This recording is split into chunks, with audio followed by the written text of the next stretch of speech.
মোবাইলে internet data minute ও SMS এর মেয়াদ শেষের পর পরবর্তী প্যাকেজে তা যুক্ত চেয়ে সরকার বাংলাদেশ টেলিযোগাযোগ নিয়ন্ত্রণ কমিশন বিটিআরসি ও মোবাইল অপারেটরদের লিগ্যাল নোটিশ পাঠিয়েছেন সুপ্রিম কোর্টের এক আইনজীবী। সুপ্রিম কোর্টের আইনজীবী মোহাম্মদ মিজানুর রহমান, ডাক ও টেলিযোগাযোগ সচিব, বিটিআরসির চেয়ারম্যান, গ্রামীণফোন, রবি আজিয়াটা লিমিটেড, বাংলালিংক লিমিটেড এবং টেলিটক বাংলাদেশ লিমিটেড বরাবর এই নোটিশ পাঠান।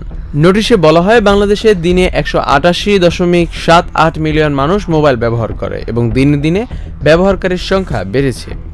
এর মধ্যে বাংলাদেশে প্রায় 131 মিলিয়ন মানুষ মোবাইল ইন্টারনেট গ্রাহক। তবে বর্তমানে গ্রামীণফোন, রবি, বাংলালিংক ও টেলিটকের মোবাইল ইন্টারনেট ব্যবহারকারীরা প্যাকেজের সময়সীমা শেষ হওয়ার আগেই আবার ডাটা প্যাকেজ না কিনে রাখলে সময়সীমা শেষ হওয়ার পর অব্যবহৃত ডাটা আর ব্যবহার করতে পারেন না।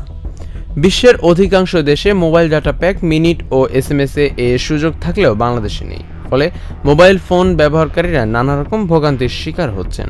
অবশিষ্ট mobile internet data pack, minute ও এসএমএস সেবায় এই সুবিধা দিতে অবিলম্বে কার্যকর ব্যবস্থা নিতে হবে। নোটিশ পাওয়ার পর 24 ঘন্টার মধ্যে এ বিষয়ে পদক্ষেপ না নিলে হাইকোর্ট রিট করা হবে বলেও জানান আইনজীবী মোহাম্মদ মিজানুর রহমান। তবে রোববার 12 জানুয়ারি বিটিআরসির জারি করা এক নির্দেশিকায় বলা হয়, গ্রাহক যাতে সুবিধা অনুযায়ী প্যাকেজ গ্রহণ করতে পারে সেজন্য ফ্লেক্সিবল প্ল্যান হিসেবেও একটি প্যাকেজ থাকবে। এছাড়া মেয়াদবিহীন প্যাকেজও থাকবে। তবে সেক্ষেত্রে সময়সীমা নির্ধারণ করে দিতে হবে।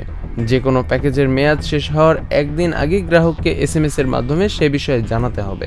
কোনো ডাটা প্যাকেজের মেয়াদ শেষ হওয়ার পর অব্যবহৃত ডাটা থেকে গেলে তা ক্যারি ফরওয়ার্ড হিসেবে ব্যবহার করা যাবে। অর্থাৎ মেয়াদ শেষ হওয়ার আগেই যদি গ্রাহক একই প্যাকেজ আবার কেনে তাহলে পরের প্যাকেজে অব্যবহৃত ডাটা ব্যবহার করা যাবে।